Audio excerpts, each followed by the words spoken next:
Hi everyone, स्वागत है आपका एक और प्रैक्टिस सेट के वीडियो में। तो ये प्रैक्टिस सेट नंबर 5 है। अवतार सीरीज जो नवीन सर के द्वारा चलाया जा रहा है, तो उस क्लास का ये क्विक रिवीजन है मात्र है। यह एक अनऑफिशियल चैनल है। तो चलिए शुरू करते हैं। इसमें सबसे पहला क्वेश्चन है, किस कलाकार ने 2000 में पद्म विभूषण पुरस्कार जीता है? तो ये केलुचरण महापात्रा ने जीता है। इनको जो है उड़ीसी को पुनर्जीवित करने के लिए जाना जाता है और इनको संगीत नाटक अकादमी 1966 में ये पुरस्कार मिला था। और इन्होंने उड़ीसी को जब पुनर्जीवित किया था तो सृजन स्कूल की स्थापना की थी 1993 में। इनको पद्मश्री 1974 में, पद्म भूषण 1988 और पद्म विभूषण 2000 में मिला है। नेक्स्ट है, लोक नृत्य लंबाड़ी किस राज्य से संबंधित है? तो आंध्र प्रदेश से ही संबंधित है। और कुचिपुड़ी, कोलाटम, धिमसा, बोनालू, दब्बू, ये सब भी आंध्र प्रदेश से ही संबंधित है। और एक गोबी नृत्य होता है, ये भी आंध्र प्रदेश से ही संबंधित नृत्य है। अच्छा, कर्नाटक से यक्षगान और सुग्गी है। असम से भोरट और बगरुम्बा है, ये संबंधित है कर्नाटक और असम से। लंबाड़ी ये जो है बंजारा समुदाय के द्वारा किया जाता है। नेक्स्ट है, तुरंगिया एक डैश दिवसीय मठ उत्सव है जो अरुणाचल प्रदेश की मोनपा ट्राइब द्वारा मनाया जाता है।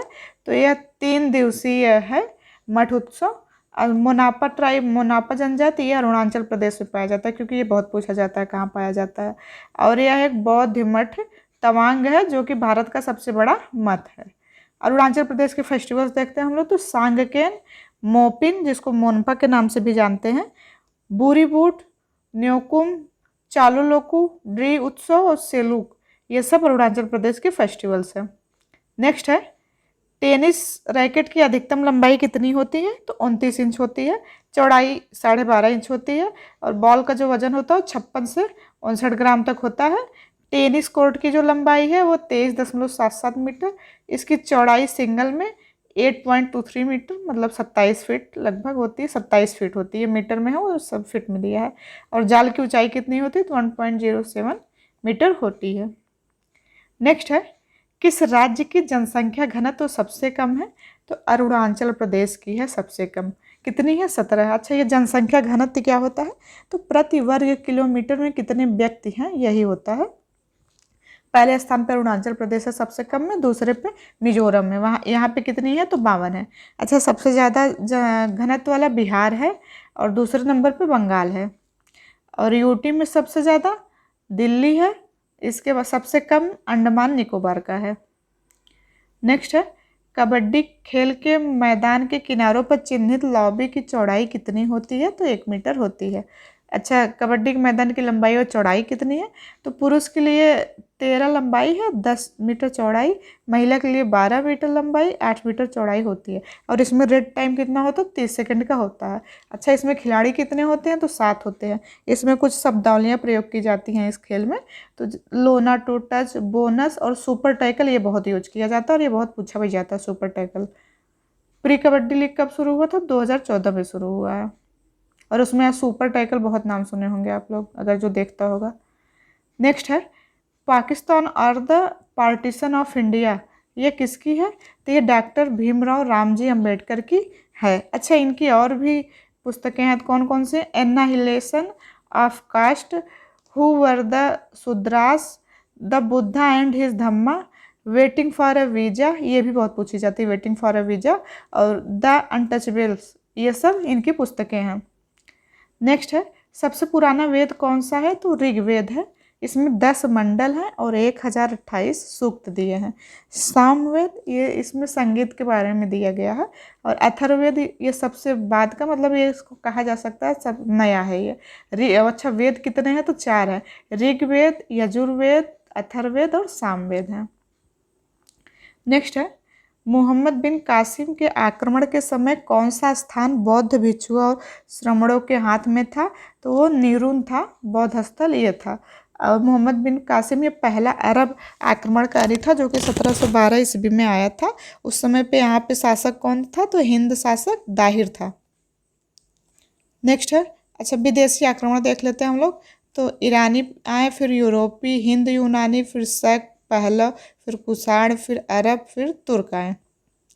नेक्स्ट है पाथवे टू गार्ड द लेखक किसकी है, मतलब कौन लिखा है इसको, तो महात्मा गांधी जी की बुक है, ये पुस्तक इन्हीं की है। अच्छा, इनकी और कौन कौन सी पुस्तकें हैं, तो माई एक्सपेरिमेंट विथ ट्रूथ, ये गुजराती में लिखा गया है, इसका इंग्लिश ट्रांसलेशन महादेव देसाई ने किया है। और हिंद स्वराज इन्हीं की है। All man are brothers, my life is my message, the green pamphlet, India of my dreams, ये सब महात्मा गांधी जी की है।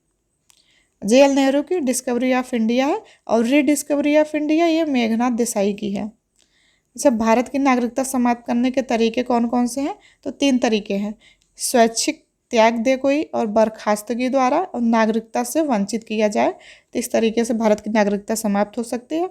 और नागरिकता प्राप्त करने के कितने तरीके हैं, तो 5 है, जन्म से, पंजीकरण से, क्षेत्र समावेशन से, वंश से, और देशीकरण से भारत की नागरिकता कोई प्राप्त कर सकता है। नेक्स्ट है नागरिकता प्राप्त करने व खोने के विषय में चर्चा किसमें की गई है, तो 1955 के नागरिकता कानून में ये किया गया है। और इसमें संशोधन, पहला संशोधन तो 1986 में हुआ था, फिर 1992 में हुआ, फिर 2003, 2005, 2015 और 2019 में संशोधन हुआ है। नेक्स्ट है कुचिकल जलप्रपात, ये कहाँ पे है, तो ये कर्नाटक में है और वराही नदी पे है, 455 मीटर है, और भारत का सबसे ऊंचा जलप्रपात है ये कुचिकल जलप्रपात। अच्छा, जोग जलप्रपात, इसको गोडसप्पा भी कहते हैं, ये शरावती नदी पे है, इसी को महात्मा गांधी जलप्रपात भी कहा जाता है, ये भी कर्नाटक में ही स्थित है। अच्छा, देश का नियाग्रा जलप्रपात कहाँ है, तो भारत देश का तो ये है चित्रकूट, इंद्रावती नदी पे, छत्तीसगढ़ में ये स्थित है। और भारत के बाहर विश्व का नियाग्रा जलप्रपात कौन सा है, तो ये यूएसए और कनाडा के बॉर्डर पे है, सेंट लॉरेंस पे स्थित है ये, इसीलिए देश और विश्व का लगाया गया है। देश वाला कहाँ है, इंद्रावती नदी पे है, छत्तीसगढ़ में। नेक्स्ट है किस ग्रह के पास प्राकृतिक उपग्रह नहीं है, तो ये शुक्र है। शुक्र को ही पृथ्वी की बहन कहा जाता है, और शुक्र ही सबसे गर्म ग्रह होता है, इसका द्रव्यमान पृथ्वी का 4/5 गुना है। अच्छा, पृथ्वी का एक उपग्रह है, चंद्रमा है, और बृहस्पति के 92 है, सबसे बड़ा इसका उपग्रह गैनीमेड है।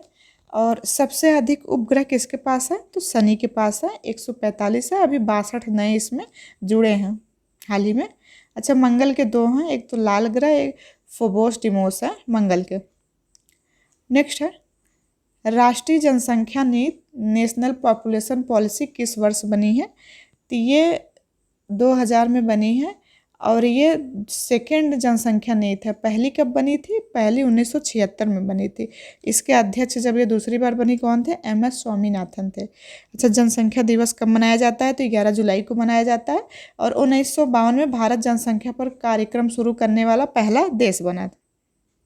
नेक्स्ट है ड्यूरालुमिन किससे बना मिश्र धातु है, तो ये एल्युमिनियम और कॉपर से मिलके बना है। अच्छा, हम लोग मिश्र धातु और देख लेते हैं। पीतल, ब्रांस, ये कॉपर और जिंक से बनता है, कॉपर 70%, जिंक 30% मिलाया जाता है। और मानव द्वारा प्रयुक्त मिश्र धातु कौन सी, कांसा, ब्रॉन्ज, जो ब्रॉन्ज मेडल मिलता है, ब्रॉन्ज, ये कॉपर और टिन से मिलके बना है, तो कॉपर इसमें 88% है, टिन इसमें 12% है। और जो गन मेटल है, गन मेटल में कॉपर, टीन और जिंक तीनों से मिलके बना है, 88%, 10% और 2% मिलाया गया है। नेक्स्ट है आयरन की कमी से कौन सा रोग होता है, तो एनीमिया होता है। और आयोडीन की कमी से घेघा रोग होता है, थायराइड। और हाइपोकैल्शियमिया, ये पोटेशियम की कमी से होता है। और क्वाशिकोर, ये प्रोटीन की कमी से होने वाला रोग है। नेक्स्ट है इसरो किस देश की मदद से अगला चांद मिशन पूरा करेगा, तो ये जापान की स्पेस एजेंसी जैक्सा है, तो उसकी मदद से ये करेगा। कौन सा, लूपेक्स, लूनर पोलर, ये एक्सप्लोरेशन मिशन है, 2025 में किया जाएगा। नेक्स्ट है अच्छा, इसरो आया है, तो इसरो की स्थापना कब हुई थी, इसरो की स्थापना 1969 में हुई थी। इसका हेडक्वार्टर कहाँ है, तो बेंगलुरु में इसका हेडक्वार्टर है। और इसके प्रेजेंट टाइम पे हेड कौन है, तो S सोमनाथ इसके हेड हैं प्रेजेंट टाइम पे। हाल ही में भी चंद्रयान 3 इसरो ने ही लॉन्च किया था, सक्सेसफुल मिशन है ये, साउथ पोल पे लैंडिंग, सॉफ्ट लैंडिंग हुई है। नेक्स्ट है रूस का मिनिन विश्वविद्यालय भारत में कहाँ अपना अध्ययन केंद्र स्थापित करेगा? तो ये CCS चौधरी चरण सिंह यूनिवर्सिटी यहाँ पे करेगा। ये मेरठ उत्तर प्रदेश में, चौधरी चरण सिंह यूनिवर्सिटी मेरठ में। अच्छा, बच्चों का डिजिटल हेल्थ कार्ड देने वाला पहला राज्य यूपी बना है। मोटो जीपी रेस ये नोएडा उत्तर प्रदेश में हुई है पहली बार। और मुख्यमंत्री खेत सुरक्षा योजना ये उत्तर प्रदेश में। डिजिटल कुंभ संग्रहालय ये भी उत्तर प्रदेश में हुआ है। नेक्स्ट है और लास्ट है ये, रतन टाटा जी को सरकार का पहला उद्योग रत्न पुरस्कार महाराष्ट्र के द्वारा दिया गया है। BR अम्बेडकर रत्न अवार्ड CM योगी आदित्यनाथ को। लोकमान्य तिलक पुरस्कार नरेंद्र मोदी जी को। और महाराष्ट्र भूषण पुरस्कार 2022 डॉक्टर अप्पा साहेब धर्माधिकर को दिया गया है। आपको ये वीडियो अच्छी लगी हो तो वीडियो को लाइक करिएगा। अगर चैनल पे नए हैं तो चैनल को सब्सक्राइब करिएगा। और इस क्लास की PDF आपको टेलीग्राम पे मिल जाएगी। टेलीग्राम का लिंक इस वीडियो के डिस्क्रिप्शन में दे दिया जाएगा, तो आप वहां से ज्वाइन करके PDF प्राप्त कर सकते हैं, जिससे आपकी तैयारी और बेहतर हो सके। क्योंकि रिवीजन के लिए आप कहीं भी हैं तो आप एक बार रिवाइज कर लीजिए, PDF देख लेंगे तो आपको सारी चीज़ें रिकॉल हो जाएंगी। मिलते हैं नेक्स्ट वीडियो में। Thank you. जय हिंद।